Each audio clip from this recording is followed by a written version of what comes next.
여러분 반갑습니다. 싱크퓨처스 아카데미 퓨처 에전트 양성식입니다.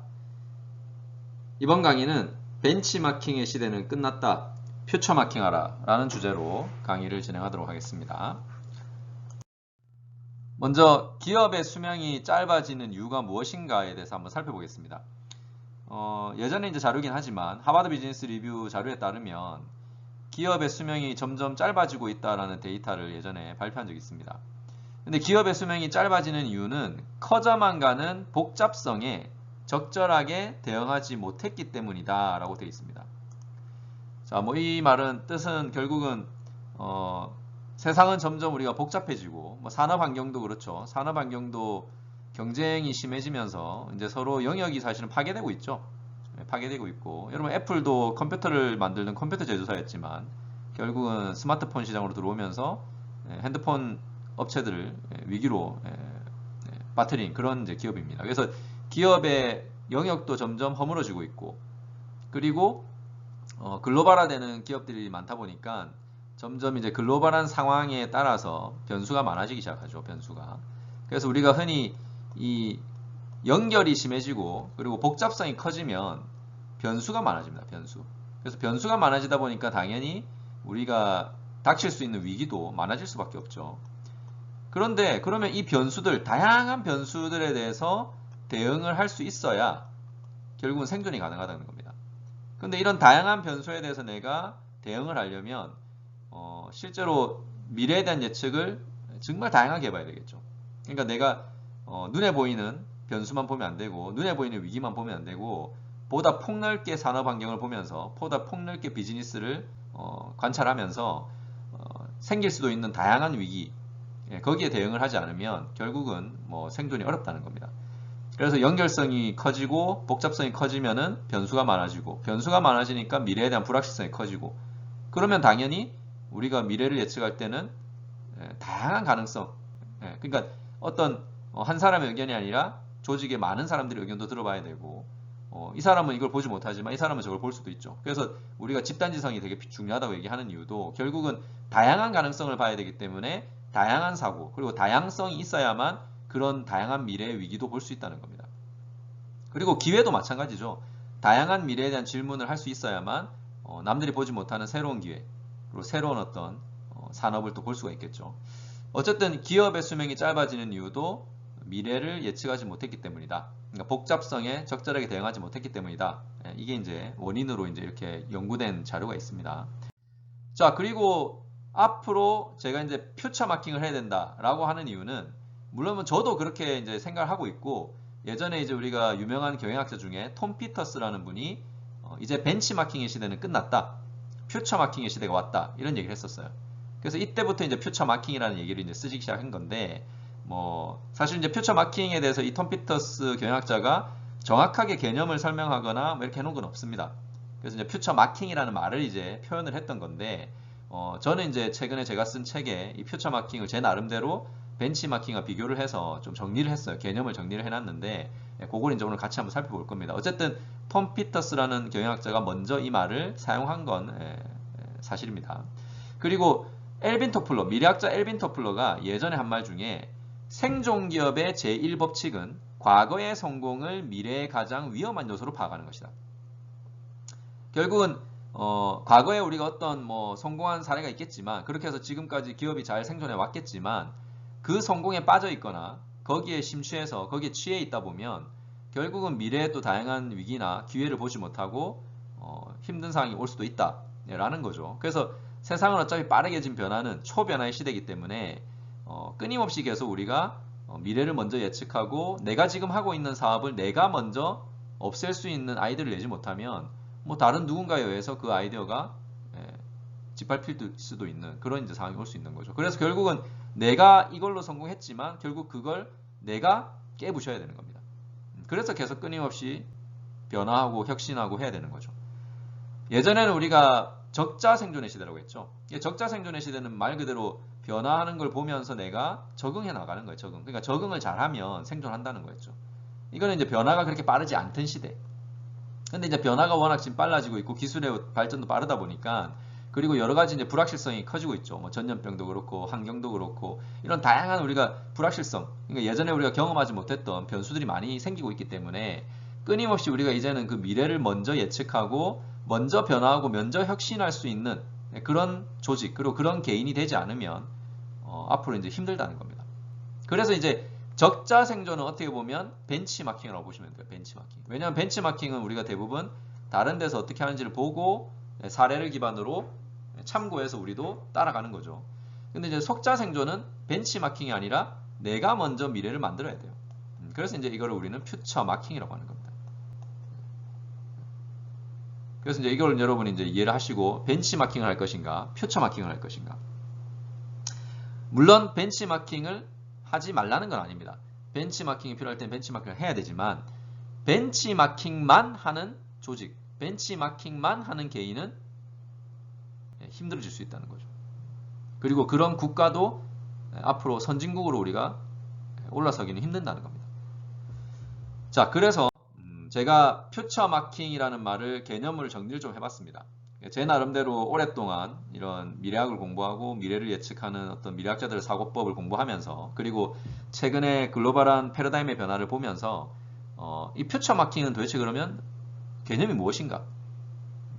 그리고 벤치마킹과 어떤 차이가 있는가? 이걸 이제 제가 작년에 쓴 미래를 읽고 싶은 사람들을 위한 안내서라는 책에 정리를 했던 건데요. 같이 한번 살펴보겠습니다. 먼저 그 벤치마킹이란 장단점을 한번 볼게요. 여러분 퓨처마킹, 벤치마킹의 장단점을 제가 비교를 해놨거든요. 벤치마킹은 당연히 내가 먼저 변화를 하고 혁신을 하는 게 아니라 누군가가 한 그 혁신을 보고 따라가는 거죠. 그래서 여러분 스스로 변화를 내가 인지하고 스스로 미래를 예측하면서 뭔가를 할 노력을 할 필요가 없어요. 아주 편하죠. 자, 그리고 이미 검증된 사례를 그게 뭐 선진국 사례든 국내 사례든 경쟁사 사례든 검증된 사례를 통해서 미리스크를 최소화하는 거죠. 그러니까 이미 검증이 됐기 때문에 내가 실험을 하고 도전을 하는 과정에서 실패 비용이 없다는 거예요. 그리고 리스크가 없죠, 리스크가. 그러니까 얼마나 좋습니까? 노력할 필요도 없고 리스크도 없고 도전과 실험에 대한 비용도 안 나가고. 그러니까 벤치마킹이 사실은 지금까지는 아주 좋은 전략이었죠.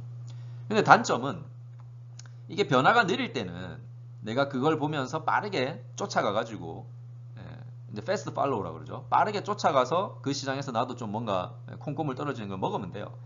근데 이제 이게 변화의 속도가 빨라질수록 계속 이 벤치마킹만 하게 되면 영원한 패스트 팔로우로밖에 남지 못한다는 겁니다. 왜냐하면 우리는 계속 벤치마킹만 하니까 기다리는 거죠. 아, 애들이 어떻게 하나, 1위 기업이 어떻게 하나, 아니면 뭐죠, 선진국의 기업들은 어떻게 하나, 계속 그들이 뭘 하는지를 지켜볼 수밖에 없어요. 그러니까 이런 위에 있는 노력을 하지 않고 계속 지켜봐야 되기 때문에 내가 스스로 변화하고 혁신을 안 하기 때문에 변화의 속도가 빨라질수록 나중에는 아예 뭐죠, 내가 이제 스스로 퓨처 마킹을 할 수 없는 단계로 되버리는 거죠. 그러니까 끊임없이 계속 패스트 팔로우로 남을 수밖에 없다는 겁니다. 그리고 동일 업종 경쟁자만 계속 보게 돼요. 그러니까 이게 벤치마킹은 어쨌든 내가 있는 산업에서 내가 경쟁자 중에 1위 기업을 보면서 그들이 뭘 하는지를 보다 보니까 그 경쟁자나 이런 그 기업들을 계속 집중하게 되죠. 근데 그러다 보면 고객과 시장의 변화를 놓치게 돼요. 그러니까 벤치마킹만 하게 되면 내가 스스로 고객의 니즈나 시장의 변화를 읽으려는 노력을 하지 않고 그리고 그걸 통해서 미래를 예측하면서 어떤 게 필요할지 생각하지 않고 계속 경쟁자만 보는 거죠. 그러면 변화에 이제 무감각해지는 거죠. 그리고 이제 맹목적으로 모방만 하게 되면 그냥 뭐죠? 걔들이 하니까, 선진국이 하니까, 1위 기업이 하니까 우리도 하자 이렇게 돼버리면 정작 그 사례가 조직의 어떤 지금의 현재 상황과 그리고 우리 조직이 바라보는 어떤 비전이나 어떤 조직의 어떤 기업 문화에는 그게 안 맞을 수도 있거든요. 그리고 이제 우리는 당연히 좀 다르게 가야 되는 게 맞다고 생각하는 사람이 있을 수 있는데 맹목적으로 무조건 이걸 따라가게 되면 조직의 전략 방향은 안 맞을 수도 있는 거죠. 그러니까 실패할 수도 있는 거예요. 그러니까 우리는 선진국이 그렇게 하니까 1위 기업이 그렇게 하니까 우리도 하면 당연히 될 거야 라고 하지만 정작 상황이 다 다르죠. 상황이 전혀 다른데 무조건 그거를 모방해버리면 당연히 그게 안 맞을 수도 있다는 거죠. 우리가 원하는 미래가 안 올 수도 있다는 거죠. 그래서 이제 이런 장단점이 있는 거고요. 그리고 퓨처 마킹은 그러면 어떤 장점이 있는가? 퓨처 마킹은 여러분 일단 내가 스스로 어쨌든 미래를 예측해야 되기 때문에 내 나름대로 계속 뭘 해야 되냐면 변화의 상황을 계속 뭐죠? 종합적인 시각으로 분석을 해야 돼요. 그러니까 선진국의 어떤 여러 가지 상황이나 그 다음에 뭐 기술의 상황, 환경의 상황, 소비자의 상황, 그러니까 여러 가지 우리가 좀 이런 그 변화를 읽으려고 하는 노력들, 그리고 이제 변수도 많고 불확실성도 커지니까 이제는 우리가 시야를 넓혀야 되는 거죠. 우리 회사만 보면 안 되고 경쟁사만 봐도 안 되고 우리 산업만 봐도 안 되고 그러면 이제 그걸 하려면 얼마나 노력이 많이 필요하겠습니까? 근데 그 노력을 해야 된다는 거예요. 그래서 이제 그걸 뭐 전담적으로 하는 팀을 만들든지 아니면 그걸 하는 연구소를 만들든지 그러니까 이 퓨처 마킹을 위해서는 어쨌든 상황 파악을 더 먼저 잘 해야 되니까 그 상황을 모니터링하고 변화의 맥락을 읽을 수 있는 그런 노력이 일단 필요합니다. 근데 그걸 내가 스스로 하게 되는 거죠. 그래서 스스로 하다 보면 당연히 내가 스스로 미래에 대한 다양한 가능성을 볼 수 있게 돼요. 그러니까 미래를 먼저 상상하고 위기를 상상하고 기회를 상상하고 질문을 하게 되고 그래서 스스로 질문을 하게 되니까 스스로 미래에 대한 예측을 하면서 우리가 앞으로 어디로 가야 될지를 스스로 최적화된 전략을 수립할 수 있는 능력이 생기겠죠. 그러니까 앞에 벤치마킹은 이런 능력은 생기지 않고 계속 따라만 가는 거고 그리고 당연히 퓨처 마킹은 실험 비용과 도전 비용이 필요합니다. 그리고 리스크가 있죠. 하지만 성공할 경우에는 어쨌든 시장을 선도하는 퍼스트 무버로 완전히 뭐죠? 올라설 수가 있다는 거죠. 근데 그거를 그렇게 되기 위해서 당연한 리스크와 비용은 필요합니다. 리스크 부담과 비용 부담은 필요합니다. 근데 뭐 그것도 하지 않는다면 기업이 그것도 하지 않는다면 뭐 당연히 이제 끊임없이 이제 우리가 패스트 팔로우 전략으로 갈 수밖에 없고 벤치마킹밖에 할 수 없는 거죠. 그러면 이제 영원히 이제 2류로만 남을 수밖에 없습니다. 2류, 3류로 그냥 계속 남고자 한다면 뭐 퓨처 마킹 할 필요는 없어요. 근데 이제 중요한 거는 변화의 속도가 빨라지면 나중에는 어쨌든 대응을 못해서 생존할 수가 없을 수도 있다는 겁니다. 자, 그래서 퓨처 마킹은 어쨌든 그 조직의 역량을 키울 수 있고 직접 스스로 그런 역량을 키울 수 있는 거고요. 단점은 조직 내 공감대가 부족할 경우에는 이 직원들이 변화에 대해서 거부감을 가질 수 있고 그리고 뭔가 새로운 미래를 만들기 위해서는 기존에 하던 거를 우리가 깨부셔야 되니까 갈등이 있을 수가 있어요. 그냥 기존에 이미 아직 돈을 잘 벌고 있는 사업이 있는데 새로운 미래를 보면서 여기에 막 투자를 하고 시간을 들여야 되다 보면 갈등이 생길 수밖에 없죠. 그래서 결국은 이 퓨처 마킹을 하기 위해서는 공감대가 필요합니다. 근데 공감대는 결국 리더와 그리고 조직의 차원에서 이 변화를 읽고 미래를 비전을 어떻게 설명할 건지 그러니까 설득력이 있는 비전 제시가 중요하죠. 그래서 리더의 역량이 되게 중요합니다. 리더가 그냥 무조건 해야 돼 이게 아니라 객관적인 근거와 그리고 데이터 그리고 이제 공감할 만한 그런 자료들을 기반으로 직원들이 공감할 수 있도록 설득을 하는 작업이 당연히 필요하겠죠. 그래서 그건 이제 노력이 필요할 겁니다. 그리고 또 다른 단점은 성공이 보장되지 않기에 당연히 도전과 실험 비용이 부담이 되고요. 그리고 리스크가 있을 수밖에 없어요. 그래서 이건 어쩔 수 없는 퓨처 마킹의 단점이죠. 왜냐하면 벤치마킹을 안 해도 되니까요. 자, 그리고 퓨처 마킹이란 말이 무조건 우리가 빨리 미래를 만들어야 된다고 생각하면 속도만 생각할 수 있거든요. 근데 이 빠른 속도만 계속 추구하다 보면 그러니까 만약에 조직이 그 빠른 속도를 계속 요구하다 보면 직원들은 올바른 방향으로 가는 게 아니라 속도만 그러니까 그냥 새로운 생각만 계속 내놓을 수밖에 없어요. 그러니까 이게 될지 안 될지 하는 생각보다는 빨리 뭔가 새로운 걸 계속 해야 된다는 생각에 그 압박감에 오히려 방향이 상실될 수 있고 그 다음에 윤리가 결여될 수 있어요. 무슨 얘기냐면 윤리적으로는 올바르지 않은 건데 단순히 뭐죠? 수익을 내기 위해서 아니면 다른 것보다 우리가 뭔가 새로운 걸 빨리 하기 위해서 하다 보면 이런 이제 문제가 생길 수가 있는 거죠. 그래서 절대 속도만 추구하면 안 되고요. 방향이 올바른가 그리고 이게 윤리적인가 그죠? 이런 것도 생각해 봐야 되죠. 최근에는 뭐 환경에 대한 중요성도 커지고 있고 그 다음에 뭐 최근에 뭐 다문화와 관련된 이런 뭐죠 여러 가지 글로벌한 상황들도 있기 때문에 여러 가지 우리가 생각해 봐야 될 게 신경 써야 될 게 되게 많습니다. 그러니까 미래를 바라볼 때는 어쨌든 종합적으로 바라보면서 위기와 기회를 보면서 적당한 우리가 미래 비전을 제시하고 남들보다 조금 더 일찍 그 퓨처 마킹을 통해서 변화와 혁신을 할 수 있는 그런 이제 조직이 돼야 됩니다. 물론 개인도 마찬가지고요. 그래서 이제 이걸 여러분 제가 다 종합을 해서 퓨처 마킹의 개념을 좀 정리를 한 게 뭐냐면 먼저 제일 중요한 건 스스로 복잡한 환경 변화를 모니터링 해야 된다는 거예요. 그러니까 스스로 세상의 이 복잡한 트렌드를, 맥락을 읽을 수 있어야 된다는 거죠. 그래서 경제, 기술, 환경, 사회, 뭐 정치, 뭐 이런 여러 가지 우리가 다양한 영역들을 골고루 보면서 그리고 한국만 볼 게 아니라 글로벌 상황을 보면서 트렌드를 읽을 수 있는 능력. 자, 그리고 그런 트렌드를 읽음으로써 세상의 현상을 통찰할 수 있어야 되고 그 통찰을 통해서 우리는 뭘 해야 되냐면 다양한 미래 가능성을 우리가 봐야 돼요. 그래서 이거는 질문이죠, 질문. 여러분, 미래를 예측하는 거는 질문입니다, 질문. 그리고 상상이고. 근데 그냥 하는 게 아니라 어떻게 한다고요? 환경 변화를 모니터링 하면서 한다는 거죠. 그러니까 무작정 상상하라고 무작정 질문하는 게 아니라 현재 상황을 잘 이해하고 그리고 그걸로 인해서 앞으로 미래에 대해서 어떤 위기가 있을지 기회가 있을지를 예측하고 질문하고 상상해 봐야 됩니다. 그리고 위기와 기회가 있다면 위기에는 선제적으로 대응을 해서 대비를 해야 되고 그리고 기회가 있다면 또 선제적으로 움직이고 투자해서 그걸 우리가 잡아야 되겠죠. 그래서 거기에 맞는 전략을 수립하고 그리고 우리가 원하는 그 미래를 만들기 위해서는 이 작업을 계속 해줘야 돼요. 무슨 얘기냐면 새로운 환경 변화를 우리가 보다가 미래가 이렇게 보였는데 그렇게 해서 우리가 그렇게 전략을 가지고 가고 있는데 또 상황은 바뀌죠. 또 환경은 바뀌기 때문에 내가 원했던 그 전략대로 가다가 만약에 또 상황이 바뀌면 또 상황을 뭐죠? 편집해야 돼요. 그러니까 전략을 수립을 다시 해야 된다는 거죠. 그러니까 사실 퓨처 마킹이라는 거는 한 번 하고 끝나는 게 아니라 계속 이 작업을 반복해 주는 거예요. 계속. 그냥 변화를 읽고 미래에 대한 가능성을 예측해 보고 전략을 수립하고 그리고 또 상황을 계속 보면서 또 새로운 변수가 보이면 또 그거를 뭐죠? 수정 편집하고 이걸 계속 끊임없이 반복하는 게 결국 퓨처 마킹입니다. 근데 이거를 내가 스스로 하느냐 남이 한 걸 보고 따라 하느냐의 차이죠. 남이 한 걸 따라 하느냐. 그래서 이제 결국 퓨처 마킹은 이런 이제 개념이고 여러분이 벤치마킹을 지금까지 우리가 추구해왔고 벤치마킹을 강조를 해온 조직이라면 그리고 그런 걸 우리가 좋은 전략이라고 생각해온 기업이라면 앞으로는 이걸 퓨처마킹으로 좀 전환할 필요가 있고요. 벤치마킹과 퓨처마킹을 병행해야 된다는 얘기입니다. 다만 벤치마킹만 하는 곳은 이제 퓨처마킹을 할 수 있는 능력을 갖도록 준비를 해야 된다는 거죠. 자, 그래서 이 퓨처마킹을 제가 강조를 드리는 거고요. 그러면 과연 인간은 예측을 할 수 있는가? 그러니까 미래에 대해서 제가 계속 미래를 예측하고 상상하고 뭐 질문하라고 하는데 과연 우리는 미래를 예측할 수 있는가? 그러니까 조직이 하든 국가가 하든 그리고 개인이 사람이 하는 거잖아요. 사람이. 근데 사람은 과연 예측을 할 수 있는가? 여러분 최근에 우리가 세상이 불확실해지고 경기가 안 좋아지고 하니까 또 이런 점보러 와라 뭐 이런 광고가 많이 뜨죠. 그래서 우리나라 사람들이 특히 이런 또 철학관, 타로점 이런 거 좋아하잖아요. 근데 과연 이 사람들은 우리가 미래를 만들어가는데 도움을 줄 수 있을까요? 저는 이 사람들은 예언자라고 생각합니다. 예언자. 그러니까 여러분 우리는 미래를 예측해야 되는 거고요. 이런 점쟁이들은 미래를 예언하는 거예요. 근데 여러분 예언과 예측의 차이가 뭐냐면요.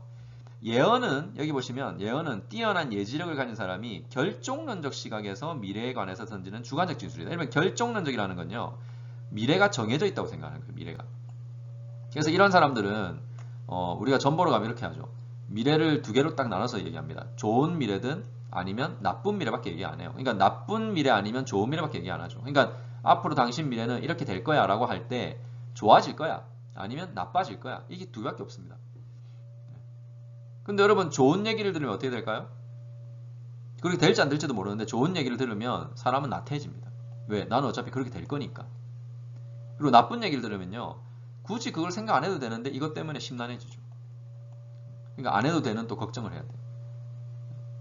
그리고 이 사람들은 여러분 사람들을 만나는 시간이 뭐 1시간? 아니면 뭐 30분 정도 볼까요? 근데 그 30분과 1시간 만에 이 사람을 다 판단하고 그 사람을 다 판단하고 그 사람이 어떤 사람인지 어떻게 살아왔는지 뭘 잘하는지 상황을 다 이해하고 그 사람의 미래를 예측한다? 말이 안 되죠. 그러니까 이거는 말 그대로 예언인 거예요. 예언. 그래서 여러분 여기 보면 결정론적 시각이기 때문에 사람들을 운명론에 빠져들게 한다. 그러니까 사람들을 미래는 정해져 있다고 생각하게 하는 거예요. 그래서 내가 노력해봐야 안 된다고 생각하는 거죠. 그래서 이걸 믿는 사람은 미래를 예언을 하는 사람을 믿는 사람은 미래에 대한 개척 노력을 하지 않아요. 그러니까 스스로 미래를 예측하기 위한 노력을 안 하게 된다는 거죠. 그러니까 이게 되게 문제인 거예요. 사람들은 예측을 할 수 없다라고 생각하니까 예측하려는 노력도 안 하는 거예요. 그러면서 예언자를 찾아가죠. 근데 여러분 미래 예측은 무슨 뜻이냐면 여러분 예측은 한자로 말 그대로 예상해서 추측한다는 거예요. 그래서 미래학에서 미래 예측이라는 거는 인간이 미래를 안다는 건 불가능하다는 걸 인정해요. 그러니까 미래를 우리는 알 수 없어요. 근데 예측할 수 없는 건 아니에요. 예상해서 추측은 할 수 있죠. 예언을 못하는 거죠. 그래서 인간은 가능성을 추정할 뿐이에요. 그러니까 이렇게 되지 않을까? 이런 위기도 있지 않을까? 이런 기회도 있지 않을까? 결국 질문인 거예요. 질문. 가설을 세우는 거죠. 가설. 그래서 가능성 중심의 미래 시각에서 출발하는 게 미래 예측입니다. 대신에 우리가 미래를 예측을 더 잘하기 위해서 어떻게 지금 현재 상황, 트렌드나 변화를 읽는 노력을 하느냐 아니면 내가 현재 보고 있는 그런 상황을 보면서 미래에 대한 질문을 하는 방법을 좀 다양하게 체계적으로 만드느냐. 그러니까 질문을 더 잘할 수 있는 방법을 연구하는 거죠. 아니면 상황을 더 잘 볼 수 있는 트렌드 리딩을 더 잘할 수 있는 방법을 연구하는 거죠. 그래서 그런 다양한 방법론을 기반으로 해서 우리가 상황도 모니터링하고 그 다음에 미래도 예측을 하면서 미래 시나리오를 그려나가는 그런 작업들을 하는 게 미래 예측이에요. 뭐 당연히 개인이 혼자 하는 것보다 많은 사람들이 같이 하는 게 더 잘할 수 있겠죠. 왜냐하면 혼자서 세상을 보는 건 한계가 있으니까요. 내가 모든 세상을 볼 수 없으니까. 그래서 이제 미래학자들은 우리가 여러 연구원들과 같이 집단지성을 통해서 이런 방법론, 체계적인 방법론을 가지고 오랫동안 연구해온 그런 기법들을 가지고 미래를 예측하는 연구를 계속 하는 거예요. 그래서 제가 여러분한테 꼭 말씀드리고 싶은 거는 인간은 예측을 할 수 있다라는 거예요. 다만 그 예측은 예언이 아니라는 거죠. 예언. 그리고 그걸 더 잘하기 위한 우리가 노력을 해야 된다는 겁니다. 근데 미래 예언은 노력을 유발하지 않는다는 거예요. 그걸 여러분이 꼭 이해하셔야 됩니다. 그러니까 우리가 예측을 할 수 없는 게 아니라는 거. 여러분 제가 다른 강의에서도 보여드렸던 자료인데 뭐 인간의 뇌는 제가 말씀드렸잖아요. 기본적으로 이 앞일을 계획하고 미래를 상상하는 능력을 다 가지고 있다고요. 이 전두엽에.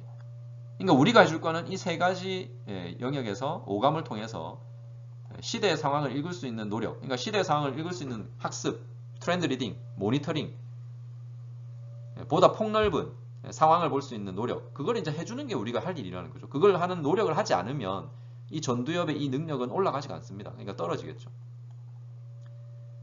그래서 시대의 흐름을 읽지 못하고 트렌드를 읽지 못하는 사람들은 계속 상황을 잘못 보기 때문에 의사결정을 잘못하게 되고, 당연히 의사결정을 잘못하는 거는 내가 그 전에 하던 대로 해도 된다라고 예측을 하기 때문에 그래요. 그러니까 앞일이 이렇게 될 거라고 예측을 하는 거죠. 근데 그걸 기존에 내가 가지고 있는 정보 학습된 걸로 데이터로 계속 똑같은 미래 예측을 하게 된다는 거죠.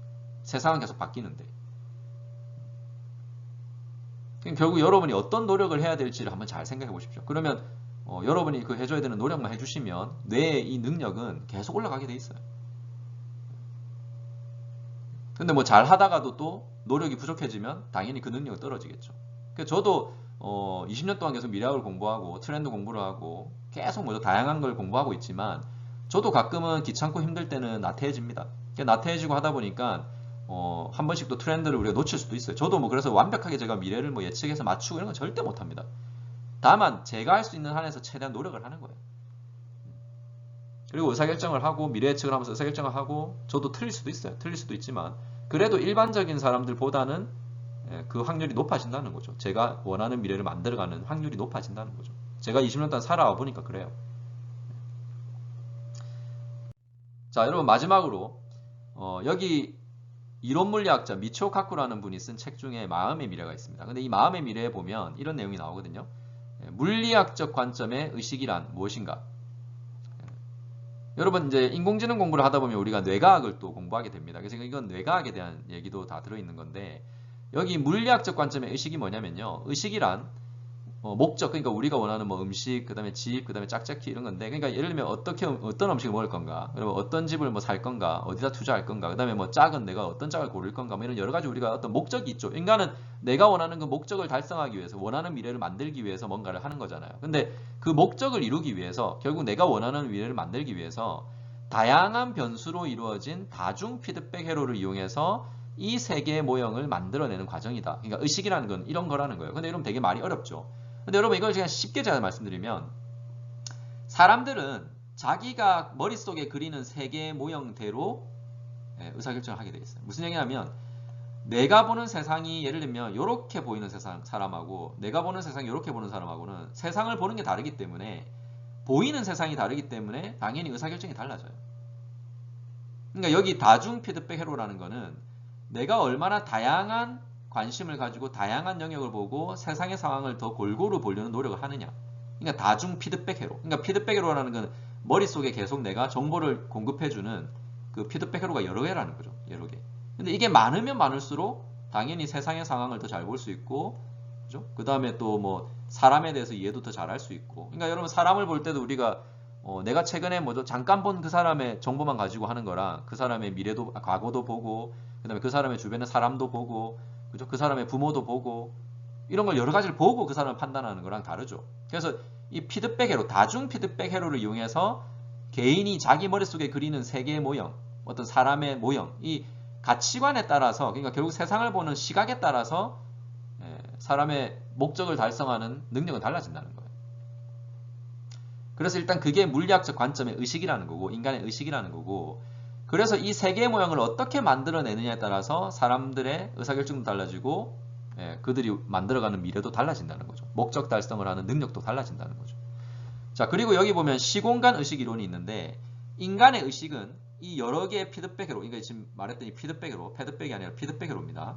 피드백 회로를 계속 조정해 주는 거죠. 왜냐하면 조정을 한다는 거는 시대가 바뀌고 세상이 변하면 그 상황에 맞는 정보를 넣어줘야 되니까, 그래서 인간은 과거를 평가하고 미래를 예측한다는 점에서 다른 동물과는 다른 의식과 확연하게 구별된다. 그러니까 동물과 다르게 인간은 그저 의식이 좀 다르다는 거죠. 근데 그 의식이 다른 거는 과거를 평가하고 현재 변화를 관찰하면서 인간은 미래를 예측한다는 거예요.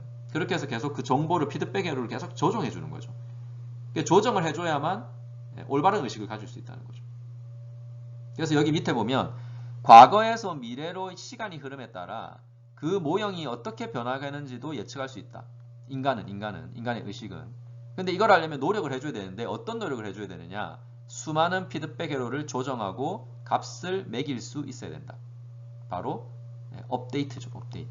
여러분 인공지능 데이터 업데이트 안 해주면 안 되겠죠. 근데 인공지능은 인간의 뇌를 그대로 닮아간다고 말씀드렸죠.